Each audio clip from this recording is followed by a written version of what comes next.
목요일, 금요일 여러분 큐티를 도와주는 해설 가이드입니다.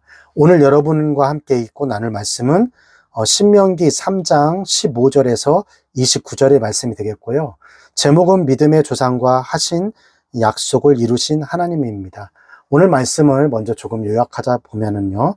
모세는 이스라엘 백성들이 머무르게 된 이 바산 땅이 어디까지 정복되었는지를 보여주면서 이 구절에 이르러 르우벤 자손과 갓 자손, 므낫세 반지파가 어떻게 그 땅에 정착하게 되는지를 보여줍니다. 이 사실은 민수기 32장에 잘 나타나고 있습니다. 자, 그럼 15절에서 17절 말씀을 읽겠습니다.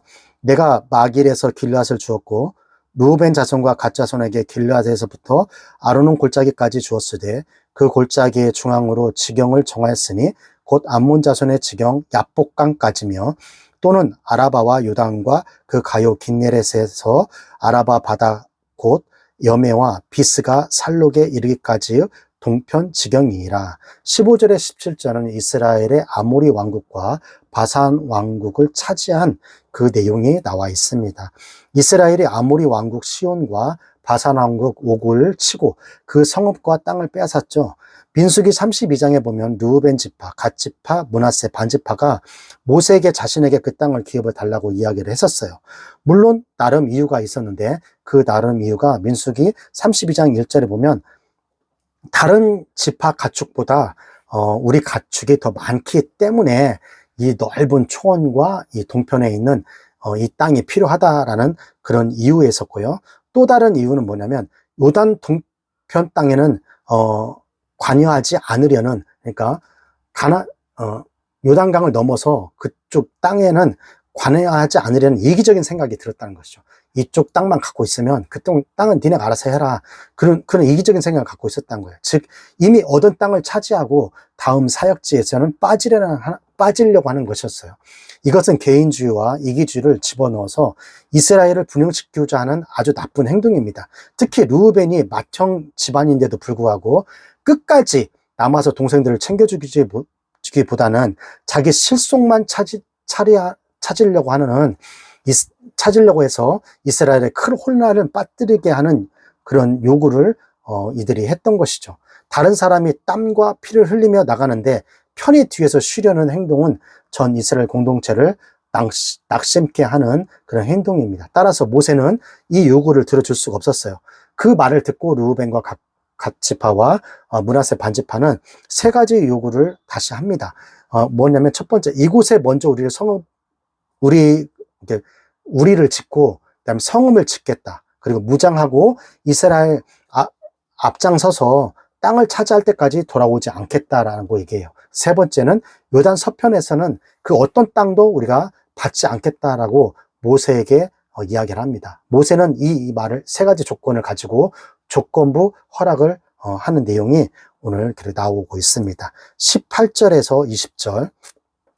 그때 내가 이 땅을 받은 너희에게 명하여 이르기를 너희 하나님 여호와께서 이 땅을 너희에게 주어 기업이 되게 하셨은즉 너희 군인들은 무장하고 너희 형제 이스라엘 자손의 선봉이 되어 건너가되 너희에게 육축이 많은 줄 내가 아노니 너희의 처자와 육축은 내가 너희에게 준 성읍에 머무르리라. 여호와께서 너희에게 주신 것 같이 너희 형제에게 안식을 주시리니 그들도 유단 저편에 너희 하나님 여호와의 주시는 땅을 얻어 기업을 삼기에 이르거든 너희는 각기 내가 준 기업으로 돌아갈 것이니라. 자, 18절에서 20절까지는 르우벤, 갓, 므낫세 반지파는 선봉에 서서 싸우라는 거예요. 전투에서 선봉에 서라는 것은 다시 말해서 전쟁에서 가장 위험한 자리에 서라는 거죠. 목숨을 놓으라는 것입니다. 이스라엘 형제들을 위해 죽을 준비가 되어 있는 자리가 바로 선봉 자리라는 거예요. 르우벤과 갓, 므낫세 반지파는 전쟁의 선봉에 섰고 그 약속을 지켰습니다. 자, 우리 시대에도 마찬가지예요. 모든 사람에게는 책임이 있어요. 먼저 남보다 앞선 사람이 먼저 된 사람이라면 분명 책임이 있습니다. 교회든 사회든 학교든 마찬가지인데 많은 사람이 그 일을 외면할 때가 많이 있어요. 왜 그럴까요? 책임에는 뭐가 따르기 때문에 희생이 따르기 때문에 그런 거예요. 여러분에게 주어진 책임이 무엇인지 오늘 좀 확인해 보세요. 그리고 여러분의 신분에 맞는 책임이 무엇인지도 확인해 보시기 바랍니다. 믿음 있는 사람이라면 각자의 위치에 지금의 위기를 잘 극복하고 앞장서는 사람이 되어야 한다고 목사님은 생각합니다. 자, 21절에서 22절. 그때 내가 여호수아에게 명하여 이르기를 너희 하나님 여호와께서 이 두 왕에게 행하신 모든 일을 내가 목도하였거니와 네가 가는 모든 나라에도 여호와께서 이와 같이 행하시리니 너희는 그들을 두려워하지 말라. 너희 하나님 여호와가 그가 너희를 위하여 싸우시리라 하였노라. 21절에서 22절은 모세가 여호수아에게 격려하는 말이에요. 연륜이 있고 경험이 있는 모세가 연륜이 적고 경험이 없는 여호수아에게 격려를 하는 내용인데요. 이 내용을 보면 참으로 따뜻한 장면입니다. 모세는 여호수아에게 하나님이 행하신 것을 기억하라라고 얘기해요. 하나님이 행하신 것을 간직하라라고 얘기합니다. 하나님께서는 바산왕 옥과 시온 왕을 물리친 것을 바로 알라고 여호수아에게는 그렇게 이야기합니다. 그러니 우리가 싸우는 나머지 왕도 하나님께서 이기게 하실 것이라고 그렇게 말씀하십니다. 누가 함께 하시면? 하나님이 함께 하시면 모든 것을 능히 이길 수 있다는 것입니다. 함께 우리가 외쳐볼까요? 하나님이 함께 하신다. 시작! 하나님이 함께 하신다. 이렇게 선포하는 여러분 되기를 바랍니다. 하나님 함께 하시면은 능치 못할 일이 없습니다. 23절에서 25절. 그때 내가 여호와께서 간구하기를 주 여호와여 주께서 주의 크심과 주의 권능을 주의 종에게 나타내시기를 시작하였사오니 천지간에 무슨 신이 능히 주의 행하신 일 곧 주의 큰 능력으로 행하신 일같이 행할 수 있으리이까. 구하옵나니 나로 건너가게 하사 유단 저편에 있는 아름다운 땅 아름다운 산과 레바논을 보게 하옵소서 하되. 자, 모세의 요구가 나오는데요.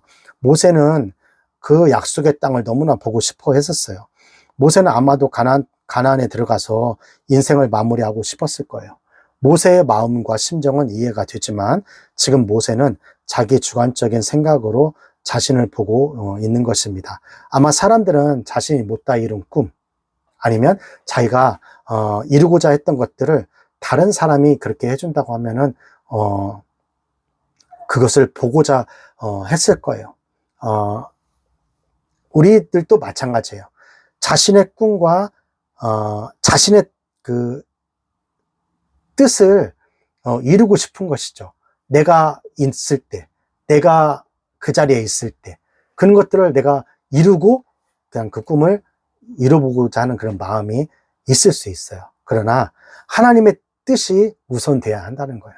나의 꿈보다, 나의 뜻보다 하나님의 뜻이 우선돼야 한다는 거예요. 내가 있을 때 이루어지면 더 좋죠. 하지만 내가 있을 때 이루어지지 않다 하더라도 하나님 뜻이 내가 아니고 다음 세대라면, 다음 사람이라면 그것도 내가 바라볼 수 있는 그런 사람이 돼야 돼요. 모세가 자기가 힘들게 어렵게 여기까지 왔잖아요. 그러니까 가나안 땅에도 자기가 끝까지 가고 싶은 것이 그 인간적인 마음이었을 거예요. 충분히 이해가 됩니다. 그러나 하나님의 뜻은 거기에 있는 게 아니라 여호수아가 그 뜻을 이어갈 것이다. 여호수아가 다른 뜻을 하는 게 아니라 모세 너에게 받은 그 뜻을 여호수아가 그 뜻을 이어가는 거예요. 그러니까 여호수아가 가나안 땅에 들어가면 모세가 가나안 땅에 들어간 것이고 여호수아가 그 땅에 들어가서 그 성읍을 물리치면 모세가 물리치는 것과 똑같은 거예요. 꼭 내가 가야 한다. 그런 마음과 그 뜻은 저버리고 하나님 뜻을 쫓아가는 여러분 되었으면 좋겠어요. 교회 안에서도 내가 아니면 안 돼. 내가 이거 해야 돼. 내가 이걸 했으니까 끝까지 이것을 해야 돼. 그거 정신이 좋아요. 하지만 그 다음 사람이 더 잘할 수도 있다. 나보다 더 잘할 수가 있다. 이렇게 생각하면서 하는 것도 중요하다고 생각합니다. 오늘 그것을 이야기하는 거예요. 그 이야기가 26절, 29절에 나와요. 읽어볼까요? 여호와께서 너희의 영고로 내게 진노하사 내 말을 듣지 아니하시고 내게 이르시기를 그만해도 족하니 이 일로 다시 내게 말하지 말라. 너는 비스가산 꼭대기에 올라가서 눈을 들어 동서남북을 바라보고 네 눈으로 그 땅을 보라. 네가 이 요단을 건너지 못할 것임이니라. 너는 여호수아에게 명하고 그를 담대케 하며 그를 강경케 하라. 그는 백성을 거느리고 건너가서 네가 볼 땅을 그들로 기업으로 얻게 하리라 하셨느니라. 그때 우리가 백부월 맞은편 골짜기에 거였었느니라. 자, 26절에서 29절에 뭐예요? 모세의 요구를 거절하는 겁니다. 하나님께서는 그곳으로 충분하다는 거예요.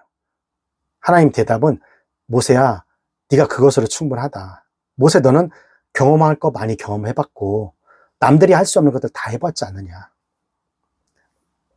그렇기 때문에 그걸로 충분하다. 모세가 가나안 땅에 들어가지 못하는 이유는 우리가 잘 알다시피 무리바 사건이죠. 물이 없을 때 백성들이 원망과 불평을 했어요. 그때 하나님께서는 모세에게 이렇게 얘기하죠. 반석을 쳐라. 반석에게 명하라고 했는데 모세는 너무 열받아가지고 홧김에 지팡이로 그 반석을 때리면서 물이 나오라고 이야기를 했어요.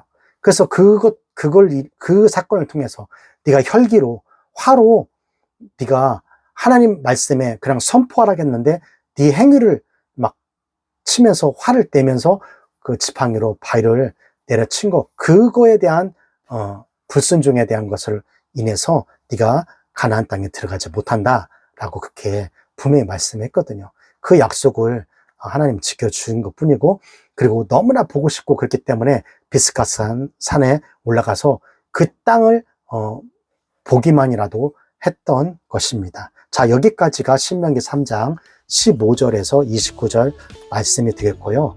오늘 말씀을 통해서 우리는 무엇을 묵상하고 무엇을 적용해야 할까요? 첫 번째, 다른 사람 평가가 좋아야 하고 하나님의 평가도 좋아야 한다. 다른 사람들이 나를 평가할 때 그 평가도 좋아야 하고 하나님이 나를 평가하는 평가도 좋아야 한다는 거예요. 여호수아는 모세의 일을 계속 하는 것이죠. 모세와 다른 일을 하는 게 아니라 아까 얘기했던 것처럼 모세가 받은 그 일을 여호수아가 하는 거예요.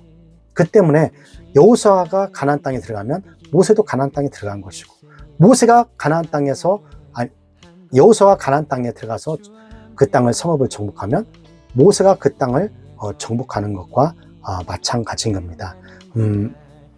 그렇기 때문에 다른 사람이, 나 아닌 다른 사람이 그것을 성취할 때는 막 경계를 하고, 내 것을 침범하면 막 경계를 하고, 그 일을 자기 손으로 해야만 한다고 그런 생각에 빠지는 이런 것들이 잘못하면 다른 사람들에게 상처를 주고 하나님의 뜻을 거역할 수 있는 그런 일들이 될 수 있다는 거예요. 그러므로 어떤 일이든지 내가 다 해야 한다는 생각은 하지 않는 게 좋아요. 오늘 모세도 마찬가지잖아요. 지금까지 해온 일들이 있잖아요. 다 자기가 해야 하고 마지막까지 가나안 땅에 들어가는 것까지 하면 얼마나 좋겠어요. 근데 그 일을 허락하지 않았어요. 다음 사람 여호수아에게 물려주었다는 것이죠.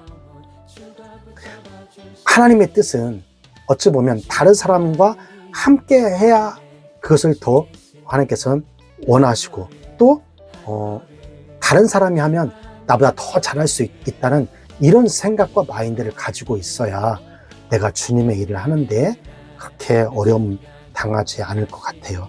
내가 작아지고 또 남이 알아주지 않더라도 거기에 마음을 두지 않고 남을 위해 봉사하고 남을 위해 희생할 때 그 결과가 다른 사람들에게 도움이 된다면 그것으로 만족하는 우리가 되었으면 좋겠습니다.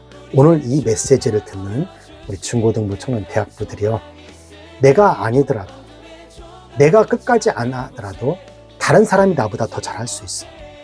또 내가 이것을 이루지 않더라도 남이 더 잘할 수 있어. 그것을 위해서 내가 헌신하고, 그것을 위해서 내가 뭔가 서포팅 해주고 배려하고 섬기고 희생한다면, 그것으로 인해서 남이 잘 됐다면 그것 또한 하나님께서 귀하게 쓰는 그런 것이 아닐까 생각해요. 오늘 모세는 들어가지 못했고 그 다음 사람 여호수아가 들어가서 잘 해냈잖아요. 그것도 모세의 상이라는 거예요. 우리 이것을 잊지 말고 2023년 잘 마무리하고 2024년 새로운 그해 열심히 더 주님의 일을 하는 그런 우리 중고등부 청년대학부가 되었으면 좋겠습니다. 오늘 또 그 놀라우신 하나님을 경험하는 하루가 되시길 바라요. 교육부 구호 외치고 오늘 큐티 마치도록 하겠습니다. 교육부 구호 시작! 공부 잘해 남주자, 돈 많이 벌어 남주자, 은혜 많이 받아 남주자.